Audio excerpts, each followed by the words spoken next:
निर्जन रूपमती है ये स्त्री। असुर महानायक ने विवाह हेतु उचित स्त्री का चुनाव किया है। चलिए चलिए आगे बढ़ते हैं दुम्नलोचन जी।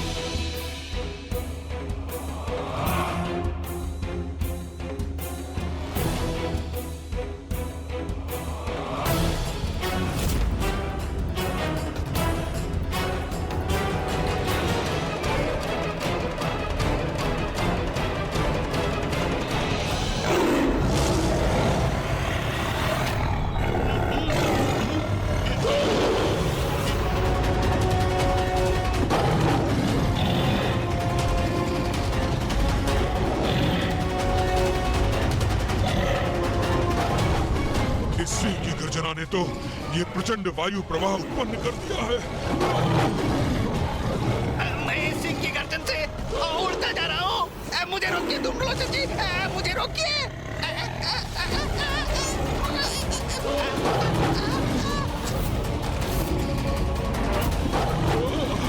चिंता मत करो सुग्रीव, तुम्हें कहीं नहीं जाने दूंगा मैं। ये सिंह तो अपनी गर्जना में और वृद्धि कर रहा है।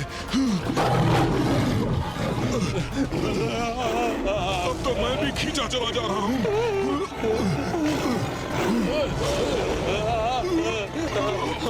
हम युद्ध नहीं संवाद करने आए हैं, अपने स्वामी का संदेश लेकर आए हैं। इसलिए अपने सिंह को शांत करो सुंदरी।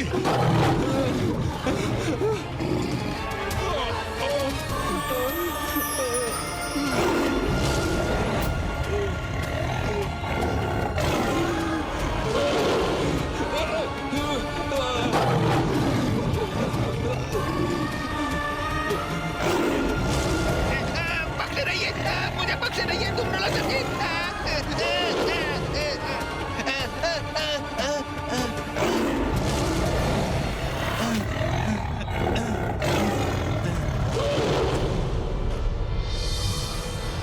अब ये सिंह शांत हुआ तो हमें खड़े रहने का अवसर प्राप्त हुआ। कदाचित इसने हमें अपना शत्रु समझ लिया था, इसलिए अपने सिंह को ऐसी गर्जना करने का आदेश दिया होगा। किंतु अब हम इसे वो संदेश देंगे जिसे सुनकर यह आनंदित हो जाएगी। स्वर्गाधिपति शुंभ की विवाहिता बनने का अवसर तो कोई भी सुंदर स्त्री कदापि नहीं गंवाएगी। कहो कहो, क्या संवाद करना चाहते हो मुझसे? सुंदरी, तुम्हारे जैसी अपूर्व रूपमती पूरे संसार में कोई नहीं। ऐसा अनुपम सौंदर्य है तुम्हारा कि सूर्य और चंद्र की कांति भी तुम्हारे समक्ष फीकी पड़ जाए और तुम बस। मात्र इतनी दूर यात्रा करके तुम मेरे सौंदर्य की प्रशंसा करने आए हो?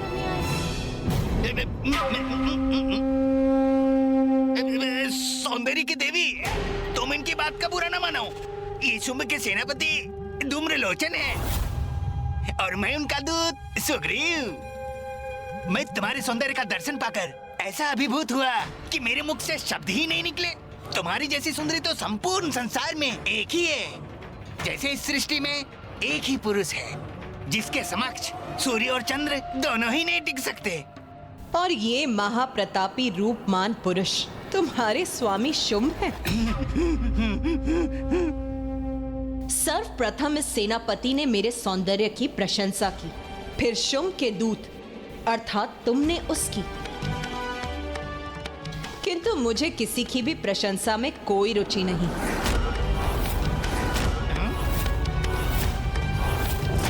फिर हम ये संवाद क्यों कर रहे हैं, ये मुझे अभी भी स्पष्ट नहीं। तो मैं स्पष्ट किए देता हूँ। सुनो स्त्री, सौंदर्य और पराक्रम दोनों ही दृष्टि से हमारे स्वामी के योग्य हो तुम। इसीलिए हम उनके साथ तुम्हारे विवाह का प्रस्ताव लेकर यहाँ आए हैं। उचित तो यही है कि तुम इस विवाह प्रस्ताव को स्वीकार कर हमारे साथ चलो।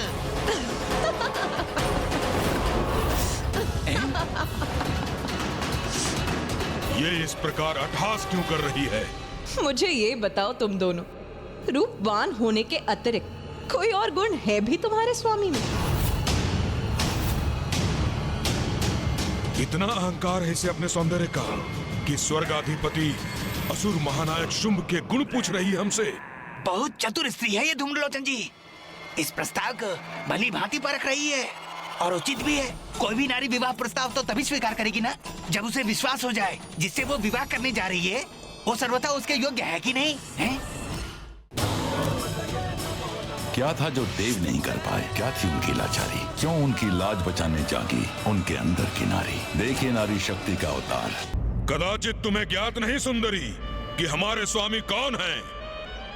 असुर महानायक शुंभ हैं वो, जिन्होंने अपने पराक्रम से पाताल, पृथ्वी और स्वर्ग तीनों लोकों पर अपनी सत्ता स्थापित की है।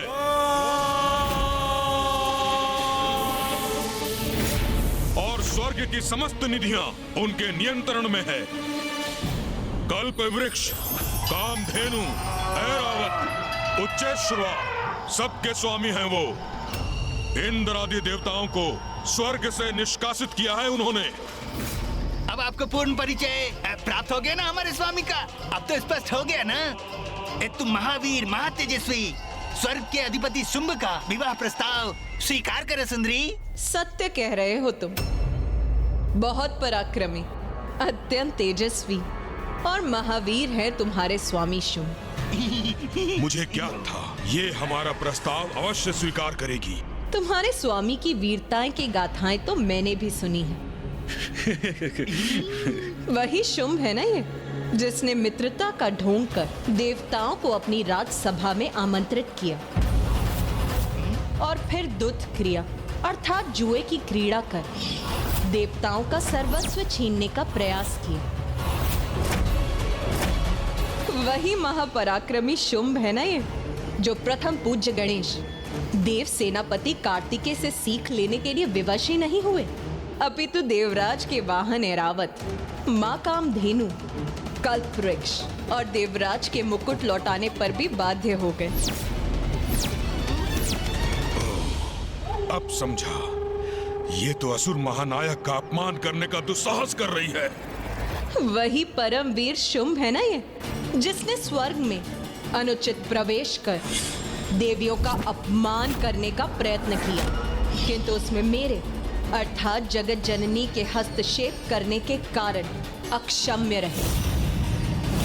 और ये कैसे भूल गई मैं कि वही शक्तिशाली शुंभ है ना, जिसने देवताओं को बंधी बनाने का प्रयास किया और देव सेनापति कुमार कार्तिकेय ने न केवल इनकी संपूर्ण सेना को पराजित किया, अपितु स्वर्ग से इस अति पराक्रमी शुंभ की राजसभा से देवताओं को मुक्त भी करा लिया। ये सब इसे कैसे ज्ञात है? कदाचित ये असुर महानायक शुंभ का विवाह प्रस्ताव अस्वीकार करने जा रही है। क्या था जो देव नहीं कर पाए? क्या थी उनकी लाचारी? क्यों उनकी लाज बचाने जागी उनके अंदर की नारी? देखिए नारी शक्ति का अरे वाह, बड़े वीर प्रमाणित हुए तुम्हारे असुर महानायक शुंभ। क्या कहा था तुमने? त्रिलोक विजेता, स्वर्गाधिपति, असुर महानायक शुंभ। एक भीरू और शक्तिहीन असुर को संसार का सबसे बड़ा वीर बता रहे हो तुम। बस, बहुत सुन चुका मैं। धूम्रलोचन, धूम्रलोचन,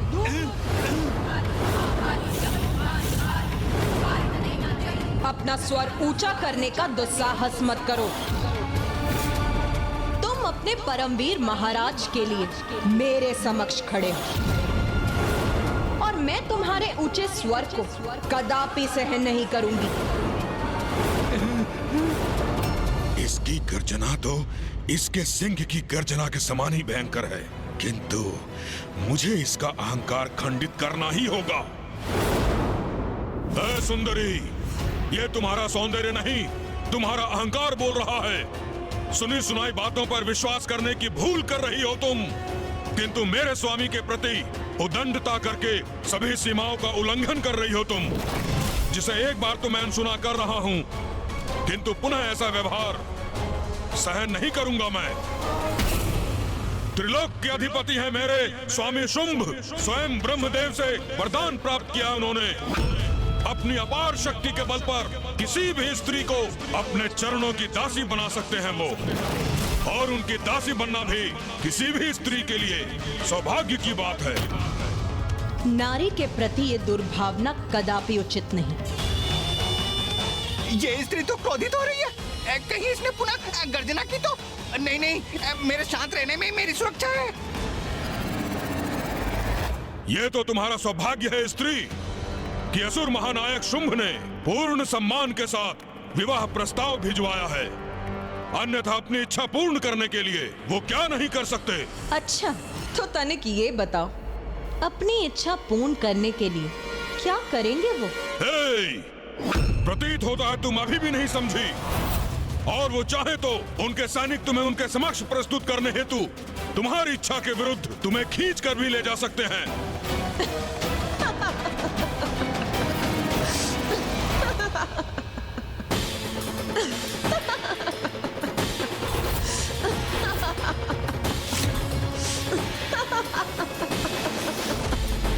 मैंने कोई परिहास किया क्या जो ये पुनः अट्टहास करने लगी?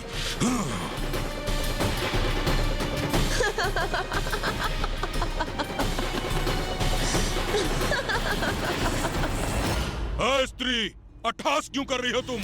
इसका क्या अर्थ समझूं मैं? इनके प्रश्न का अभिप्राय है सुंदरी, क्या तुम्हारे इस अट्टहास को हम तुम्हारी स्वीकृति समझे? स्पष्ट कहो, हमारे स्वामी से विवाह का प्रस्ताव तुम्हें स्वीकार है ना?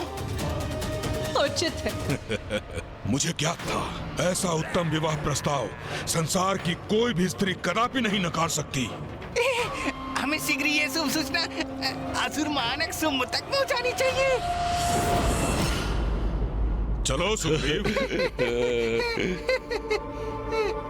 जाओ और जाकर अपने स्वामी को मेरा संदेश दो कि मैं विवाह उसी योद्धा से करूंगी जो मुझे युद्ध में पराजित करने में सक्षम होगा। यदि तुम्हारे स्वामी में इतना सामर्थ्य है तो यहाँ आकर मुझे पराजित करें और अपनी मुझसे विवाह करने की इच्छा को पूर्ण करें। ये क्या सुन रहा हूँ मैं? ये स्त्री स्वर्गाधिपति असुर महानायक शुंभ से युद्ध करना चाहती है। माँ की ये घोषणा, उनके द्वारा शुंभ को युद्ध के निमंत्रण का तो एक ही अर्थ है, शुंभ के साथ साथ इन सभी दुष्टों का सर्वनाश।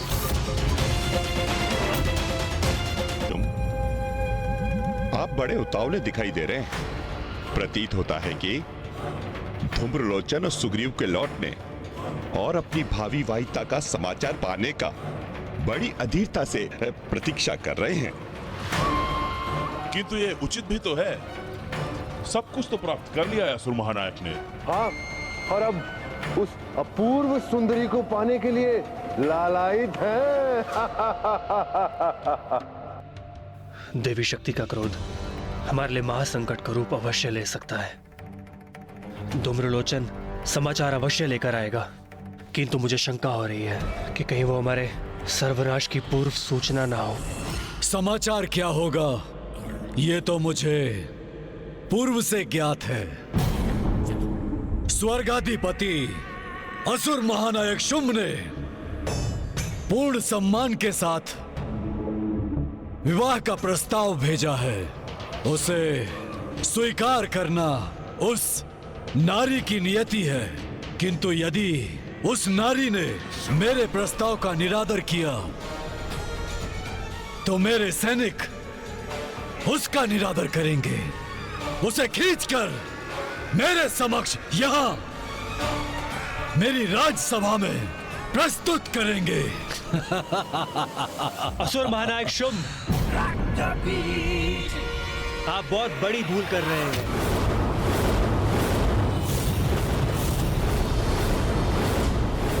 ये क्या कह रहे हो तुम रक्तबीज? स्वर्गाधिपति मारा शुंभ से कोई भूल हो, ये कैसे संभव है?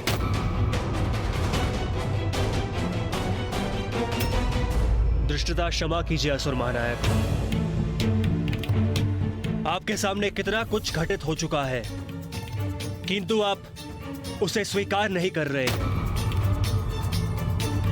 क्या घटित हुआ है मेरे समक्ष? हाँ रक्तबीज, जो भी कहना है स्पष्ट कहो।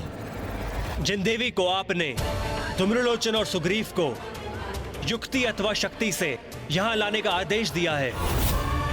उनकी शक्ति का आभास हमें बहुत समय से हो रहा है। स्मरण कीजिए, स्वर्ग की देवियों की रक्षा देवी की मूर्ति से उत्पन्न हुए मोतियों ने ही की थी।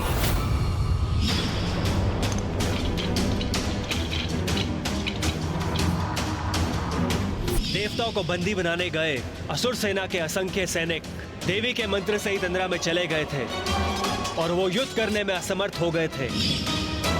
और उन्हीं के आशीष से कुमार कार्तिकेय ने यहाँ आकर यहाँ बंदी इंद्रदेव और वायुदेव को मुक्त करा लिया था।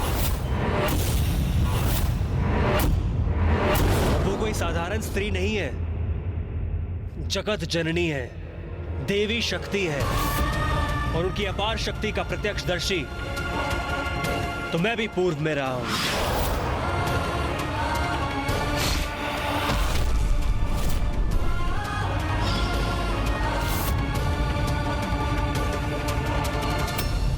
स्वामी असुर महानायक शुंभ ने तुम्हें विवाह का प्रस्ताव भेजा और तुम उन्हें युद्ध की चुनौती दे रही हो। इतना दुस्साहस तुम्हारा कि तुम मेरे स्वामी को इस निर्जन पर्वत पर आने के लिए कह रही हो, वो भी तुमसे, एक तुच्छ नारी से युद्ध करने। यही समस्या है नारी स्वभाव की। थोड़ा सा सम्मान क्या दिया तुम्हें, अहंकारवश अपना स्थान ही भूल गई। नहीं, तुम हमारे सम्मान योग्य नहीं हो। और अब मैं तुम्हें उस भाषा में समझाऊंगा जो तुम्हें समझ आएगी। ताड़ना की भाषा, उसी के योग्य हो तुम।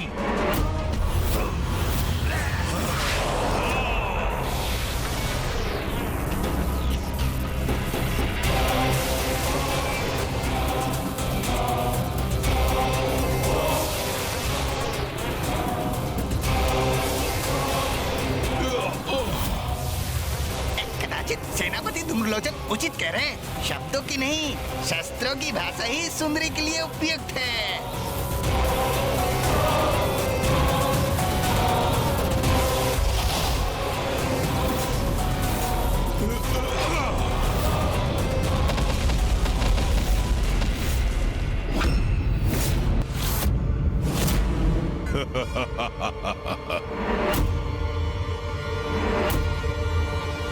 पूर्ण अवसर दिया था तुम्हें, किंतु स्त्री जनित मूर्खता के कारण तुमने वो अवसर भी गंवा दिया और सिद्ध कर दिया कि तुम यहाँ से बलपूर्वक ले जाने योग्य हो।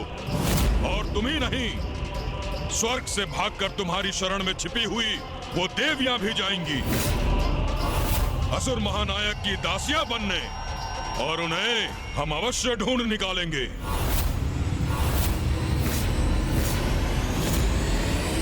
अब इन दुष्टों को माँ की शक्ति के बारे में ज्ञात हो जाएगा। दूत बन के आए हो तो दूत के अपने दायित्व का निर्वाह करो। अपने स्वामी को मेरा संदेश दो, अपने प्राणों की रक्षा करो, अन्यथा मेरे हाथों तुम्हारा अंत निश्चित है। क्या कहा तुमने? एक तुच्छ नारी मेरे प्राण हरेगी? मेरा सामना करना तो दूर, तुम्हारे लिए मेरे ये सैनिक ही पर्याप्त हैं। सैनिकों, आगे बढ़ो, बंदी बना लो इसे।